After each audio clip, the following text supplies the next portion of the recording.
भारत माता की जय। आपको बोलो भारत माता की जय। भारत माता की जय।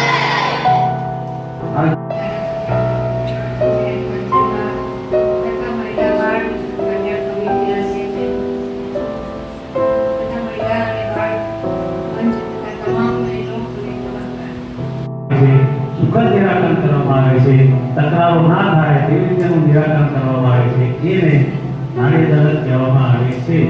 હોય કે તમારાથી ઘણા બધા ત્યારે આપણે એની સાથે વાત કરીએ કે ગાઈડલાઈન છે 1098 નંબરની ચર્ચા કરો અને ખરેખર જો એ દીકરી અભ્યાસ કરવા માટે તૈયાર હોય અને એનું ફેમિલીનો સપોર્ટ મળી રહેતો હોય એના બધા કે કોઈ પણ અન્ય મેમ્બર્સથી તો એ દીકરીને મને કોઈ ડબલના સોરી 1098 પાસેથી ચાઇલ્ડ લાઇનનો સપોર્ટ લઈ એનું લગ્ન અટકાવી શકાય છે। પણ જેપી કાકા તાલુકા પંચાયતમાંથી તાલુકા પ્રાથમિક શિક્ષણ અધિકારી શ્રી નિકુંજભાઈ તેમજ એડવોકેટ શ્રી રમેશભાઈ તેમજ મહિલા અને બાળ વિકાસમાંથી હેમલબેન